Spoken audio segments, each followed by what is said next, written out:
C'est toujours un truc hein, quand quelqu'un décide de faire ton tag. Je sais pas toi, mais moi à ta place Marie, là j'aurais des palpitations. Coucou tout le monde, je suis de retour ce soir pour une nouvelle vidéo, donc je vais vous faire un tag. C'est le tag qui a été inventé par Marie qui m'a tagué, donc Marie l'instant futile, qui s'appelle le tag des contradictions, ou juste les contradictions, ou juste contradictions, enfin bon bref. Donc il y a combien de questions? 11 questions. Et je les connais puisque j'ai regardé le tag de Marie, mais je les ai pas re-regardés depuis, donc je vais un petit peu m'en rappeler au fur et à mesure. Donc l'idée étant de garder un minimum de spontanéité.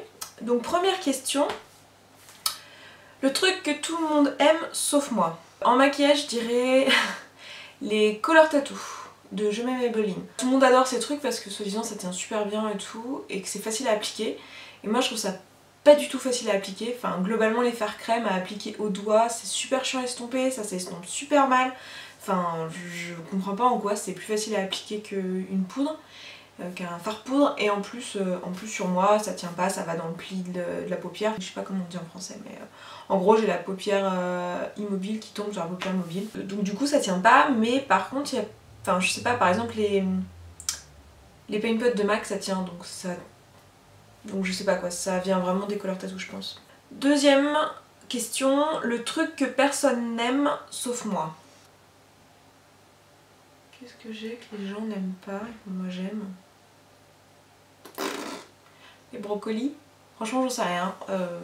Si je trouve un truc d'ici la fin des questions, bah, je le dirai, mais franchement j'en sais rien. Le truc que je n'utilise jamais mais que je ne veux pas me résoudre à jeter. Ah si je sais, c'est une palette, je vais vous la montrer. C'est cette palette de chez Sleek. Donc c'est une palette qui s'appelle Oh So Special, que beaucoup de gens adorent, et du coup je l'avais achetée. Et en me disant en plus que c'était tout à fait mes couleurs, puisque c'est globalement, enfin c'est des neutres avec pas mal de rosé dedans, un gris bleu. Et en fait je l'utilise absolument jamais parce que les fards sont pailletés. Et en fait moi j'aime, enfin il y a ou des fards mat, et dans ce cas, c'est des fards mat qui n'ont rien de particulier, j'en ai plein des palettes avec des fards mat qui n'ont rien de particulier. Et les fards pailletés ils sont, enfin les fards irisés en fait ils sont pas vraiment irisés, ils sont vraiment pailletés. Je sais pas. En fait, je pense que je pourrais quand même en faire quelque chose, hein, mais je pense pas à l'utiliser. Je sais pas, j'en ai pas particulièrement besoin en fait. Si je l'avais pas, je survivrais quoi. Bref, je l'utilise jamais, mais j'ai pas vraiment envie de l'acheter parce que, enfin, ce sont des bons fards et faudrait juste que je l'utilise plus souvent quoi, mais je sais pas pourquoi je l'utilise jamais quoi. J'ai l'impression que les fards clairs sont vraiment pailletés, enfin je sais pas. J'ai pas vraiment des couleurs dedans qui me font, qui sont des coups de cœur au point de sortir la palette exprès quoi. Donc mon rouge à lèvres flash préféré et mon rouge à lèvres nude préféré pour la question 4 qui n'est pas vraiment une question en fait. Alors vous les connaissez tous les deux en fait, le nude c'est le 602 de chez Kiko. Donc c'est celui-là, donc qui est un nude un peu rosé, un bois de rose que j'aime beaucoup. Et le flash, alors je sais pas si c'est ultra flash, mais enfin bon pour moi c'est flash, c'est celui-ci, donc c'est pas hyper flash, mais c'est le Hot 80 de MAC. Voilà, j'en ai pas des masses des très flash de toute façon, et parmi ceux-là c'est vraiment celui-ci que je préfère. Ensuite question 5, je sais que c'est mal, mais... Alors si on parle de maquillage et tout ça,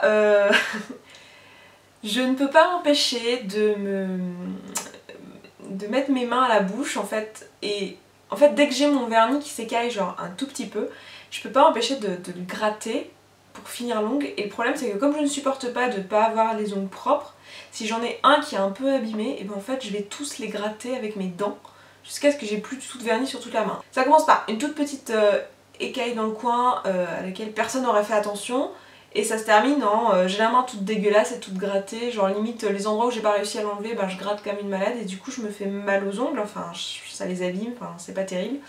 Et voilà, et en fait du coup avec cette histoire là, je n'utilise quasiment jamais de dissolvant, finalement quoi. Après ça dépend des vernis, j'utilise du dissolvant seulement si mon vernis a pas du tout commencé à s'écailler et que j'en ai juste marre et que j'ai juste envie de le changer quoi. Sinon, dès qu'il commence à s'écailler, vu que je le gratte, ben... Voilà, et après quand j'ai une main d'enlever, ben je fais pareil à l'autre puisque je je peux pas supporter que ça soit pas pareil. Du coup je peux passer genre 2 heures en travaillant où en fait j'enlève mon vernis parce que ça me gonfle quoi. Donc ça c'est pas terrible quoi. Ensuite je devrais peut-être, mais pour la question 6, il y a plusieurs trucs. Je dirais, je pense que je devrais peut-être utiliser des sérums hydratants. J'utilise pas. Je me dis quand même, j'approche dangereusement la trentaine, ça serait peut-être assez raisonnable. Sinon, bah, je devrais me coucher tôt, par exemple. Là, il est 1h15 du matin, au moment où je vous parle. Donc je devrais peut-être me coucher plus tôt, sachant que je fais vachement attention à plein de choses pour ma santé, genre à boire de l'eau, à manger équilibré, à faire du sport, même si là en ce moment c'est un petit peu la dèche, mais voilà, j'essaye de mener une vie relativement saine, c'est-à-dire je fume pas, je bois pas d'alcool, ou je bois de l'alcool, j'aime pas grand chose en fait. En alcool j'aime genre le bon vin rouge, donc pas du Beaujolais quoi, du bon vin rouge.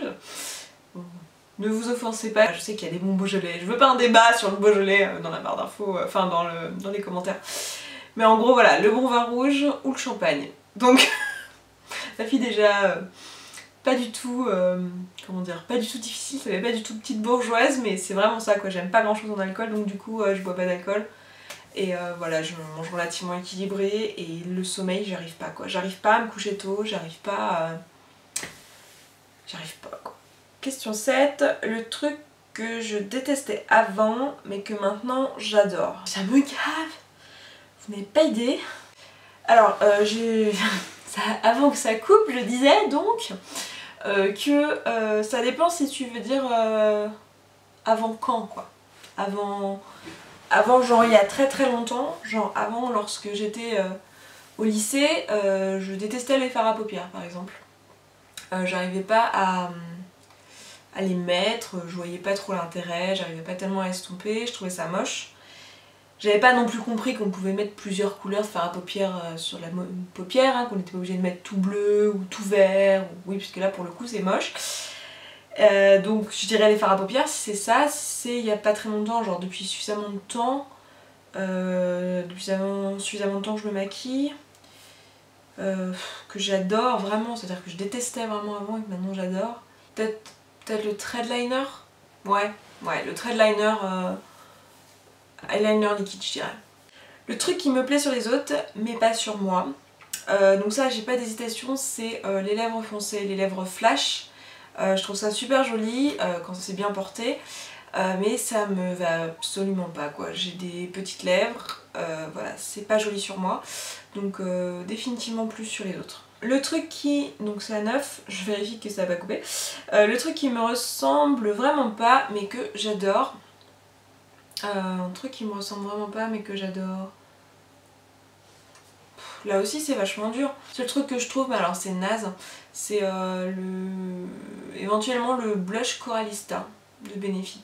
Parce que c'est un blush un peu doré, avec des paillettes. Enfin c'est pas vraiment des paillettes justement, c'est des irisés donc ça passe encore.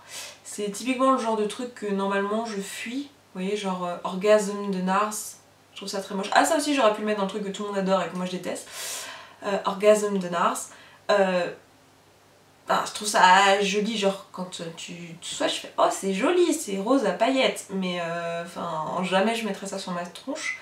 Et donc le Coralista c'est un peu le même genre, sauf que c'est quand même plus discret et c'est plus des irisés que des paillettes. Mais bon voilà, ouais c'est un blush que j'aime vraiment beaucoup. Après là est-ce que je l'adore, je sais pas, mais je l'aime bien. En été évidemment, parce qu'un corail en hiver pas trop quoi. 10. J'en ai déjà beaucoup trop, mais c'est plus fort que moi.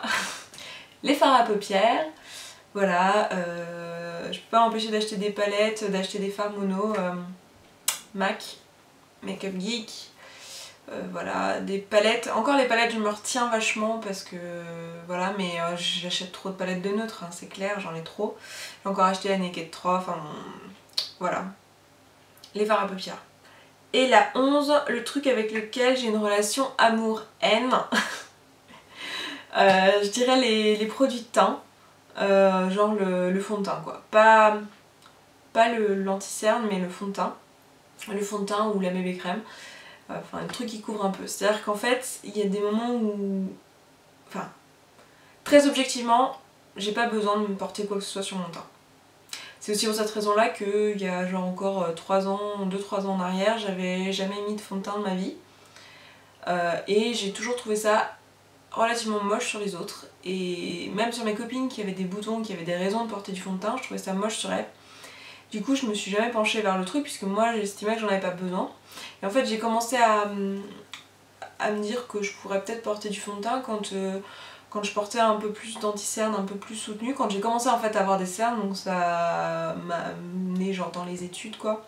Quand j'ai commencé à porter un peu plus d'anti-cerne, je me suis dit que ça pouvait être sympa d'unifier le teint parce que là pour le coup ça se voit vraiment. Si vous portez de l'anti-cerne et pas de fond de teint, ça se remarque encore plus. Déjà que l'anti-cerne tout seul, ça se... Enfin, de toute façon l'anti-cerne ça se voit. Mais en plus si vous portez pas de fond de teint et que vous avez le teint genre un peu rouge et tout, puis que le dessous des yeux est genre nickel, ça se voit quand même. Du coup j'ai commencé à me pencher un peu vers les bébés crèmes et tout. Et c'est vrai que j'aime bien, genre je trouve ça joli, mais j'aime mieux mon teint au naturel. Enfin c'est un peu bizarre, mais je trouve que ça me ternit le visage de porter un fond de teint. Même si, enfin c'est l'effet un peu plâtre, même si je mets du blush et tout. Du coup je sais pas, il y a des moments où j'adore, genre j'ai envie de me porter un fond de teint, bon c'est jamais des trucs très couvrants mais j'ai envie de porter un fond de teint et tout. Et puis il y a des moments où je trouve ça juste trop moche, genre le fond de teint qu'il y a 3 semaines je trouvais trop beau, et ben 3 semaines plus tard je peux décider qu'en fait c'est super moche, qu'on voit que ça me va pas, que ça me fait un teint dégueulasse, enfin bon voilà. Personne n'aime sauf moi, est-ce que j'ai trouvé ça ? Le truc que personne n'aime sauf moi. Ah si, peut-être l'anti-cerne de MAC là, le Select Moisture Cover. Beaucoup de gens qui détestent cet anti-cerne, moi je l'aime bien. Après, c'est pas personne n'aime quoi, mais il y a beaucoup de gens qui aiment pas trop cet anti-cerne parce qu'il est un peu liquide, il file un peu dans les plis et il a une couvrance légère, mais c'est justement pour toutes ces raisons là que je l'aime bien. C'est-à-dire que c'est un anti-cerne qu'on sent absolument pas, qui est ultra léger et qui, comme je le disais il y a 2 secondes, comme quand on met pas de fond de teint, eh bien il se voit moins qu'un autre anti-cerne un peu plus couvrant. Donc c'est pour ça que je l'aime bien aussi. Donc le Select Moisture Cover de MAC. Donc ça c'était la question 2 à laquelle j'avais pas trouvé de réponse tout à l'heure. Voilà, je crois que c'est tout. Et puis voilà, bah merci Marie d'avoir inventé ce tag, il est super sympa et j'espère qu'il tournera un petit peu parce que c'est quand même intéressant. Et puis merci de m'avoir tagué. Et puis voilà, je vous laisse là, je vous dis à très vite dans une prochaine vidéo, et puis en attendant, prenez soin de vous les filles.